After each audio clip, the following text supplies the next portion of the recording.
అందరికీ ఏంటంటే 20 ఏళ్ళు వచ్చినా 30 ఏళ్ళు వచ్చినా 40 ఏళ్ళు వచ్చినా మేము చిన్నవాళ్ళం అనే జబ్బు ఒకటి పట్టేస్తుంది.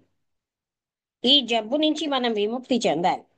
5 ఏళ్ళు ధ్రువుడే అంత జ్ఞానం సంపాదించేడే, వాళ్ళని ఎందుకు మర్చిపోతున్నాం? అంత చిన్న వయసులో ప్రహ్లాదుడు సంపాదించేడే. ఇదే ముసల్తనంలో వచ్చే జ్ఞానం అని ఎందుకో ఒక దురభిప్రాయం ఉండిపోయింది. యవ్వనంలో రాని జ్ఞానం ముసల్తనంలో ఏమొస్తుందండి? యవ్వనం నుంచి ఏం అలవాటు, ముసలితనంలో అదే అలవాట్లలో ఉండిపోతాం. అందుకని ఇది చిన్నప్పటి నుంచే ఇంద్రియ మనో నిగ్రహాలు సంపాదించాలి, కానీ ముసలయ్యాక ఇంద్రియ మనో నిగ్రహాలు ఎలా వస్తాయి? ఆత్మతత్వంలోకి వెళ్ళడానికి మనసు అంగీకరిస్తుందా ముసలితనంలో? మనుషులకి ఎందుకు ఇలాంటి చెడు అభిప్రాయం వచ్చేసింది అంటే, ఒకప్పుడు మనుషులకి ఎప్పుడు వైరాగ్యంతో ఉండేవారు, వాళ్ళకి విషయవాసనలు ఉండేవి కావు. అప్పటి వాళ్ళకి ఇది, మనకా పుట్టుక నుంచే విషయవాసనలు.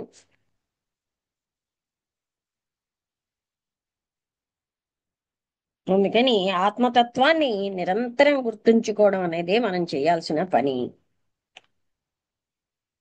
ఇంకెవరైనా మాట్లాడతారు? మీరు మాట్లాడాలంటే పాయింట్స్ రాసుకోండి. ఇప్పుడు మీరు మాట్లాడగలరు. అవునమ్మా, అర్థమైందమ్మా, నచ్చిందమ్మా, బాగుందమ్మా, ఇలా అండమే అయిపోతుంది. మీరు అందులో పాయింట్స్ చెప్పగలిగే స్థితికి ఎప్పుడు వస్తారు? రాసుకోండి. ఎందుకంటే ఎప్పుడూను ఇలాంటి విషయాల్ని, ఆ పాయింట్స్ మీరు తర్వాత చదువుకుంటే అవి జ్ఞాపకంగా ఉంటాయి.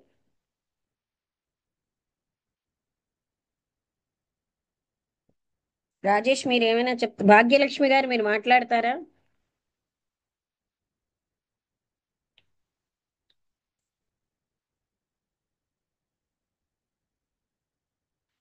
భాగ్యం గారు విన్నారు కదా?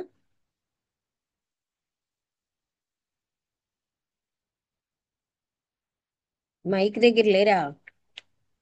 ఉన్నారా? ఉన్నానండి. ఉన్నాను. ఆ, ఉన్నా చెప్పండి. ఉన్నానండి. గంజాయి గంజాయి మత్తుకి అలవాటు పడిపోయాం కదండి.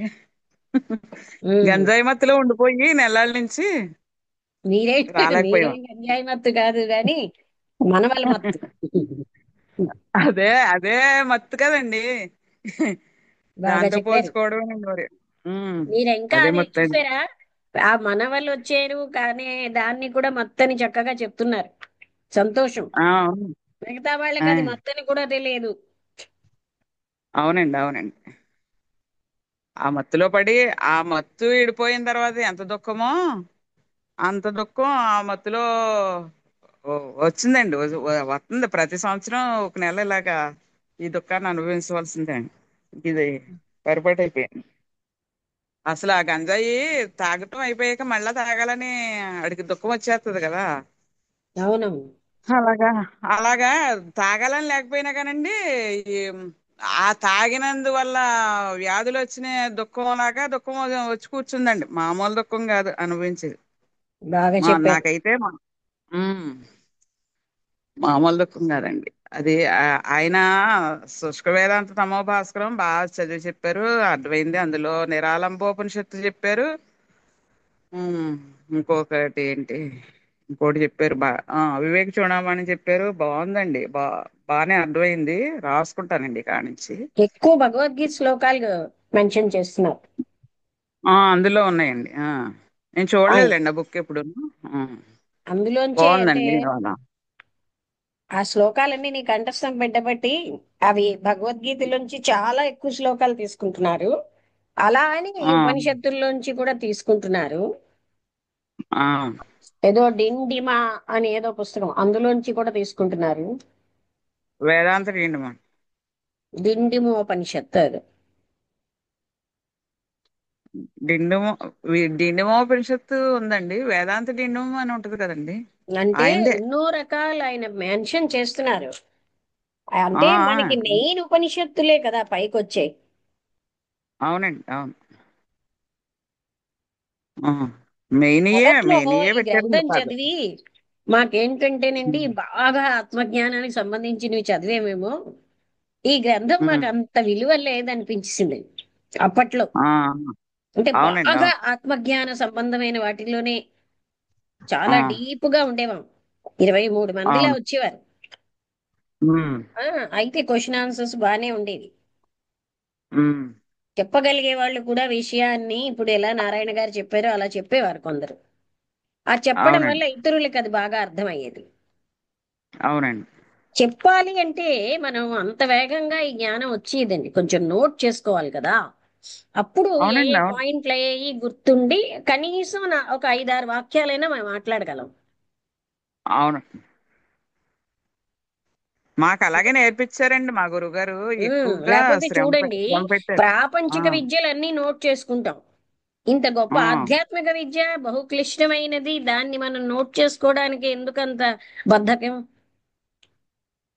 అ అది తెలియకేనండి. తెలిస్తే నో దాన్ని ఎక్కువ శ్రవణం చేత్తేనే గాని అదే వాడుకలో లేదు కదండీ. అంటే ఇది వరకు ఫస్ట్ స్టార్టింగ్ ఆత్మే ఉన్నప్పటికీ కూడా మర్చిపోయి మొదట్లో దేహధ్యాసలో నారాయణ గారు పడిపోలేని కూడా అప్పుడు తర్వాత తర్వాత ఆయన నోట్ చేసుకోవడం మొదలెట్టారు. నారాయణ గారు లెక్చరర్ గారు, 2 ఆహా! ఎంఎస్సీలు చేశారు. బాగా ఆహా! క్లాసులన్నీ కూడా మారల్ వాల్యూస్ తో చెప్తారండి. అయినా ఏ ఆహా! ఏ కాలేజీకి వెళ్తే ఆ కాలేజీలో ఆ పిల్లలు మారల్ వాల్యూస్ బాగా అవుతాయి. అటువంటి ఆహా! ఆయన కూడా అంటే మా ఇంటికి వచ్చి ఒక వారానికి ఒకసారి వచ్చి నైట్ ఉండిపోయి డిస్కషన్స్ కే, ఈ ఆధ్యాత్మిక డిస్కషన్స్ ఉండిపోయాయి. అయితే ఆహా! ఆ తర్వాత ఆయన కూడా నోట్ చేసుకోవడం వల్ల, నోట్ చేసుకుంటేనే చెప్పగలమండి. ఇప్పుడు అవునండి. అవును. చెప్పే వాళ్ళు ఎవరు ఉండటం లేదు, ఎందుకంటే వీళ్ళెవరు బద్ధకం అలాగా ఏదో హరికథా కాలక్షేపంలా వింటున్నారు. అది చాలదు ఆధ్యాత్మిక విద్యకి. చాలదండి. చాలు. ఇది మీ గురువు శ్రవణం గారే కాదు, అయిందండి అందరూ చెప్తారు కాసేపటిదాకా. నోట్ చేసుకోమని. ఆ అందరూ కాదులేండి. అందరూ కొంతమంది 100 మందిలో ఏదో చెప్పుకెళ్ళిపోతారు కానీ ఇక్కడ మేము కూడా మీలా తక్కువ ఉండటంలో బాగా ఇంకా అసలు ఇలా చెప్పినట్టు మళ్ళీ సాయంత్రం చెప్పేవాల్సిందే మళ్ళా ఉమ్. రాసేసుకుని అలాగా గ్రంథాలు చదివి చెప్పడం అయితే ఇందులో కలపడం అయితే ఏదైతే ఏంటో మాకు మనం ఇప్పుడు కనుక్కొని బాగుందని సర్టిఫై చేయక్కర్లే, మనకి అంత అర్హత రాలే. మనకి అది అవగాహన చేసుకుని జ్ఞాపకం పెట్టుకోవాల్సిన పరిస్థితి ఉంది. ఉందండి. ఉంది. ఉంది లేకపోతే ఎందుకు మరుపు వస్తుంది. మరుపు వచ్చింది అంటే లేకే కదండి. ఇంద్రియ నిగ్రహం ఇంకా రాలేదండి. ఇంద్రియ ఆ నిగ్రహమే రాలేదు. ఇంకోటి చెప్పిన, మానసిక బద్ధకాన్ని ఇంగ్లీష్ లో ఇండోలెన్స్ అంటారు. మానసిక ఆహా! బద్ధకం, అక్కడ పక్కనే డేంజర్ ఉంటే గానీ ఈ బద్ధకం వదలం. అవునండి. ఏమో పుస్తకం పెట్టుకుంటాం, ఆధ్యాత్మికతకు ఉండొద్దా? అందులో 4 ఉండాలి. వాక్యాలు విషయాన్ని రాసుకుంటాం, మళ్ళీ చదువుకుంటాం. ఎంత ఆ! ప్రయత్నిస్తే జ్ఞానం అన్నది మనకి ఉంటుంది. తర్వాత దాన్ని మననం చెయ్యాలి. చదివిన దాన్ని అలా వదిలేస్తూ ఉంటే ఎన్నేళ్ళైనా ఎక్కడున్న వాళ్ళు అక్కడే ఉంటారు. అవునండి. దీనికి శ్రద్ధ భక్తి ఎక్కువ ఉండాలండి. శ్రద్ధావాన్ లభతే జ్ఞానం అన్నారు కదా. ఉమ్. శ్రద్ధ ఉన్నవాడికే ఇప్పుడు ఏంటంటే జ్ఞానం సినిమా అబ్బుద్దండి. చూస్తున్నట్టు ఉం. అవతల సినిమా అవుతుంది, ఇవతల పనులు చేసుకుంటే అయ్యేది కాదు బ్రహ్మజ్ఞానం. కాదు. కాదండి. కాదు. కాదండి. అదేదో టీవీ పెట్టేసుకుని పనులు చేసుకున్నామంటే ఆ టీవీలోది మిస్సే ఇది మిస్సే అన్నట్టు ఏమర్థం అవుతుందండి. తర్వాత ఆ వార్తల్లో ఏం చెప్పారంటే ఏం చెప్పలేరు. ఎవరైనా అదైనా చెప్పలేరండి. అందుకే ఏది 2 ముక్కలు చూసేటప్పుడు అదే. చెప్పలేకపోతున్నారు ఎవరు కూడా. ఆ! అవునండి. విషయం ఒక గంట లేకపోతే 40 నిమిషాలు చెప్పాక ఒక 5 వాక్యాలు చెప్పలేకపోతున్నారు. ఎందుకంటే ఆ! అలా హరికథలా వింటారు, వదిలేస్తారు. ఆ! మేమే విన్నాం జూమ్ క్లాస్ అంటారు. ఇంక అంతేగాని మామూలుగా దీన్ని ఎక్కువగా కృషి చేస్తేనే గాని అబ్బదండి ఈ విద్య. ఏదో పోనీ అవి అయితే ఏదో రకంగా అబ్బుతాయి కానీ ఇది మాత్రం వాడుకలో లేదు మనకి. మీరైతే ఆ! ఏమన్నారు, గంజాయి అన్నారు. ఈ గంజాయిలో ఆ! మునిగిన అందరికీ వాళ్ళు గంజాయి అని తెలీదు. తెలీదండి. తెలీదు. తెలీదండి. ఈ అసలు సెలవుల అది టైంలో మీ మనవలు ఆ! రావడం, వాళ్ళతో కలిసి ఉండడమే మీరు గంజాయి మొత్తని ఫీల్ అయినప్పుడు, ఆ! పూర్తిగా భార్య పిల్లలు ఆ సంసార తపత్రయంలో ఉన్న వాళ్ళు ఎంత గంజాయిలో మునిగిపోయారు. అవునండి. అవును. ఇంకా పూర్తిగా ములిగినోళ్ళకి ఇంకా అసలు అది గంజాయి అనేది తెలియదు కదండి. ఇంకా కావాలి ఇంకా కావాలని అనిపించదు అది. బాగా చెప్పారు. అనిపించినప్పుడు ఉమ్, అయ్యో చాలా దుఃఖం అనిపించేసామండి బాబోయ్. అసలు ఇంకా ఇటు క్లాస్ మీకు అక్కడ పెట్టుకోవడానికి లేదు. దుఃఖం ఎందుకు వచ్చిందంటే ఆ సుఖం విలువ తెలిసింది కనుక. ఆ అవునండి. అది తెలియని వాళ్ళకి ఇదే సుఖం, ఈ గంజాయి లాంటిదే సుఖం అనిపిస్తుంది. అవునండి. అవునండి. మీ గురువు గారి అవును. అనుగ్రహం వల్ల మీరందరూ ఆ ఆ గురువు గారు తిరిగి చెప్పమండం వీటి వల్ల మీరు అందరూ కూడా పట్టుకుంటున్నారు విషయం. మామూలుగా ఉండదండి. ఇంకా మాస్టర్ కొట్టినట్టే మాకైతే. ఇంకా అసలు ఈ మధ్యన ఇంకా ఆయన కూడా పెద్ద ఆయన అయిపోయి ఆ చెప్పలేకపోతున్నారు. చెప్పలేకపోవడం ఏం లేదు, తెలిసింది కదా అని కోరుకుంటున్నారు కానండి. ఉమ్. అస్సలు ఊరుకోరండి బాబు. ఇప్పుడైనా ప్రశ్నలు వేస్తారు, ఎప్పుడైనా ఫోన్ చేసి దడ దడ దడ అలా ఆడిపోతాం ఇంకా ఆయన ఫోన్ చేసేటప్పటికి. అంత కలుద్దాం మిమ్మల్ని అంటే ఇదిగో ఎండలు సరిపోతున్నాయండి. ఎండలు తగ్గాక స్వర్ణ అయితే వైజాగ్ వచ్చేసింది. వస్తామండి ఒకసారి. ఉమ్. నేను 14వ తారీఖుని జంగారెడ్డిగూడెం వస్తున్నాను. ఆహా. అంటే అయితే అక్కడ ఒక ఉపన్యాసానికి. జంగారెడ్డి కూడానండి. ఉమ్. పిరమిడ్ వాళ్ళ ఉపన్యాసం. ఆహా. ఆ, ఎక్కడోనండి అది చెప్తే పని అటు వస్తాం, కుదిరితే అటు వస్తానండి. దగ్గరలే అండి జంగారెడ్డిగూడెం మాకు. అని అన్నారండి. మరి ఎక్కడో నాకు తెలియదు, వాళ్ళు తీసుకెళ్తారు. అదేలేండి. ఇంకెవరైనా అదేలేండి. ఏమైనా రాజేష్ మాట్లాడతారా? నమస్తే మేడం, మాట్లాడతాను మేడం. రేపటి నుంచి మీరు కూడా ఒక పుస్తకం పెట్టుకోండి. ఏ నేను నోట్ చేసుకున్నాను మేడం. Yes madam. నోట్ చేసుకోవాలి. చేసుకోకపోతే జ్ఞానం నిలవదు. బాగుందమ్మా, బాగుందో లేదో చెప్పే అంత స్థితి మీకెలాగొచ్చిందండి? అంత అర్హత మనకేం వచ్చింది? ఆ ఏంటి మలయాళ స్వామి కంటే గొప్ప స్థితికి వెళ్ళిపోయామా? బాగుందో బాగోలేదో ఇలా మాట్లాడడం కాదు. లేకపోతే విషయం ఏం గ్రహించారు చెప్పాలి. ఎస్ మేడం, తప్పకుండా మేడం. Thank you madam. ఆ, చెప్పండి. ఉమ్. మొ- మొట్టమొదట ఈ గంజాయి మొత్తం అనేది మన అందరికీ అంటే మానసిక ప్రాపంచిక విషయాల్లో ఉండిపోయిన ప్రతి ఒక్కళ్ళకి ఉంది మేడం. నాకైతే కంపల్సరీ ఉంది. నేను చెక్ చేసుకుంటే ప్రతి విషయంలోనూ నాకు సుఖాన్ని సంతోషాన్ని ఇచ్చే ప్రతి విషయము నాకు జ్ఞానం తెలుసుకోవడానికి అడ్డే. ఇవి నేను ఇంద్రియాలు శారీరకంగా ఇలా జీవించాలనే ఒక కండిషనింగ్ అయిపోవడం తోటి ఇవి నాకు అడ్డుగా ఉన్నాయి, చాలా అడ్డుగా. ఎంత అడ్డుగా అంటే అది నాకు నేనే తెలుసుకోలేను అంతగా. ఇప్పుడు ఆ స్వామీజీ స్నానం చేయడానికి, సముద్ర స్నానం చేయడానికి ఎలా అయితే పాత్రలు మట్టిలో పెట్టేసి ఒక మట్టి ముద్ద ఇసుక ముద్ద చేసి పెట్టి వెళ్ళిపోతే అందరూ అతన్ని ఇది సైకత లింగం కాబోలు ఇలా చేసి వెళ్తే మహాపుణ్యం వస్తుందేమో అని అందరూ చేసి వెళ్తారు. తిరిగి వచ్చేసరికి వేల కొలది ఉంటాయి సముద్రంలో ఒడ్డు మీద. అలాగే అందులో ఒక ఇసుక ముద్ద, అజ్ఞానమైన ముద్ద నాది. నేను కూడాను ఈ ఇంద్రియ అంటే ఆనందాన్ని ఇచ్చే, సంతోషాన్ని ఇచ్చే విషయాలే జ్ఞానమేమో, ఇవే ఇవే సంతృప్తినిస్తాయేమో, ఇంక ఇవే జీవితం కాబోలు. అమ్మ, నాన్న, అక్క, చెల్లి, బంధువులు, ఉద్యోగం, జీతం, వచ్చిన జీతంతో సౌకర్యాలు, సుఖాలు, ఆనందాలు అన్నీ అనుభవించడం, తిండి తినడం, నచ్చిన బట్టలు వేసుకోవడం, ఇవే ఈ ప్రపంచానికి సంబంధించిన సుఖాలు, సౌకర్యాలు, సంతోషాలు కాపోవడం. వీటికి మించింది ఏదీ లేదని అనుకుని బతికేవాడిని. ఇప్పుడు ఇవన్నీ చదువుతూ తెలుసుకుండడం వలన నేను ఈ ఈ బాడీకి లిమిటెడ్ అయిపోతున్నాను. Beyond the limits of knowledge ఇంకా ఉంది. అది తెలుసుకోవాలంటే ఇంద్రియ నిగ్రహం రావాలి. వీటికి మించిన స్థితినికి వెళ్ళాలంటే వాటి మీద అవగాహన, అవేర్నెస్ ఎప్పటికప్పుడు చూస్తూ గమనిస్తూ ఉంటే అవి అంటే అక్కడికక్కడ రాజేష్, చిన్న తొలగిపోతాయని కరెక్షన్ అర్థమైంది. ఏంటంటే అది ఎప్పుడో ఉమ్, తెలుసు, ఇప్పుడు కొత్తగా ఉమ్, తెలిసింది కాదు కదా. Yes ma'am. తెలిసినా పట్టుకోవడానికి ఇష్టం లేదు. నేను నా మనస్సు గొప్ప అంగీకరించింది. ఉమ్, ఉమ్, అనే అనే ఏంటి గంజాయిలో మెలుగు రిపేరు. మిమ్మల్ని పట్టుకున్న మీరు ఇంకో గంజాయి ఏంటంటే నా గొప్ప. ఇంకొకటి కూడా చెప్పారు మేడం. నిజానికి మనస్సు సత్యహంతకి, సత్యాన్ని అంగీకరించదు. ఒక పట్టాన్ని అంగీకరించకూడదని నిష్ట వేసుకుంటుంది అది అని చెప్పారు కదా. సత్యాన్ని అంగీకరించక్కర్లే, మనస్సును ఉమ్, నిశ్చలం చేస్తే అది సత్యాన్ని ఎప్పుడూ అంగీకరించలేదు, దానికి ఆ కెపాసిటీ లేదు. ఉమ్, మనస్సును నిశ్చలం చేస్తే ఉన్నదే సత్యం.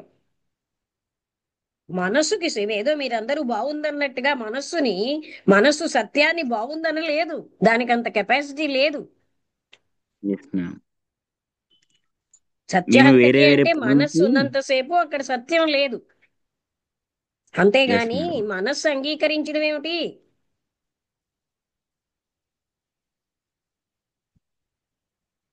Yes madam. మనస్సుతో సత్యాన్ని పట్టుకోగలరేంటి? దానికి లేదండి. అంగీకరించడం అనంగీకరించడం అంటే అది సత్యం కంటే అతీత స్థాయిలో ఉందన్నమాట మనస్సు.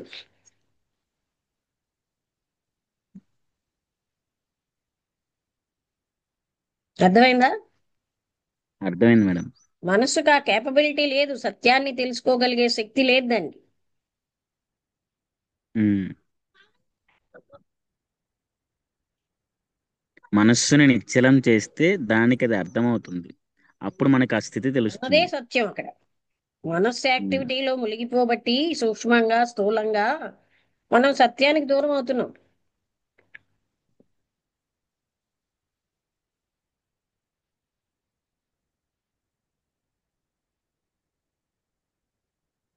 ఎందుకంటే మరి కృష్ణమూర్తి గారు వింటున్నారు, మీరు అది నోట్ చేసుకోరు. Mind is incapable. మైండ్ తో ప్రేమ అన్నది సంభవం కాదు. ప్రేమే ఆ సత్యం యొక్క స్వభావం, ఆ పూర్ణత్వం. మనస్సుతో పట్టుకోబడదు.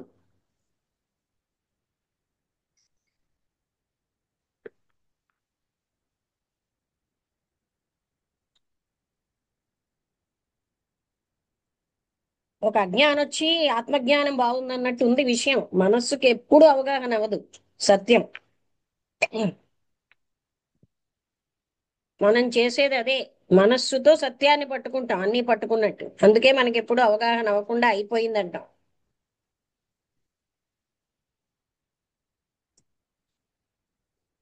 Yes ma'am.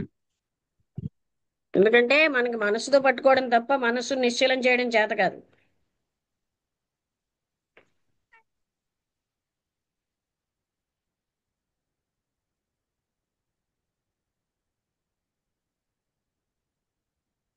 అందుకని బాగుంది బాగులేదని చెప్పడం కాదు. అందరూ నోట్బుక్ తీసుకుని పాయింట్స్ నోట్ చేసుకుని అట్లీస్ట్ ఒక 5-6 పాయింట్లైనా చెప్పగలగాలి. బాగుంది బాగులేదు మనమెవరం, అది బాగుందో లేదో. మనం మలయాళ స్వామి లాంటి సెల్ఫ్ రియలైజ్డ్ సోల్స్ కానప్పుడు దాన్ని బాగుందో లేదో మనం చెప్పే అర్హత మనకేం వచ్చింది? అందుకని మనం దాన్ని తెలుసుకోగలిగే స్టేజ్కి వచ్చాం అంతే. అది బాగుందో లేదో సర్టిఫై చేయడం మన పని కాదు.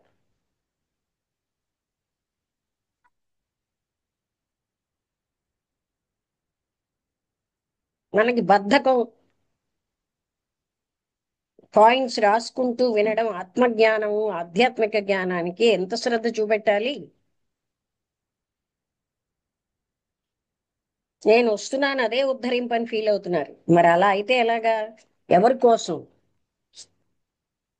మనం మనం తెలుసుకోవాలి.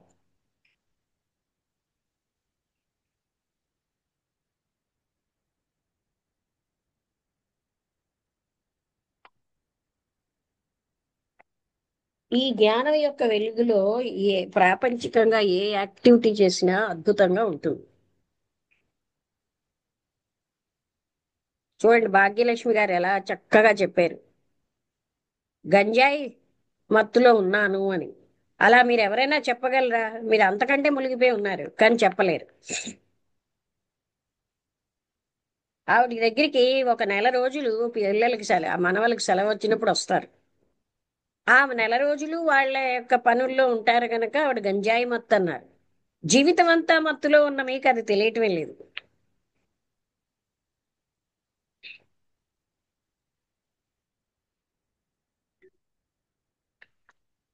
ఓకే అండి, ముగించేద్దామా? Thank you madam. ఓకే. ఈసారి నుంచి అందరూ కూడా అలా నోట్ చేసుకుని పాయింట్స్ చెప్పండి. ఈశ్వర్ వింటున్నారా? తప్పకుండా మేడం.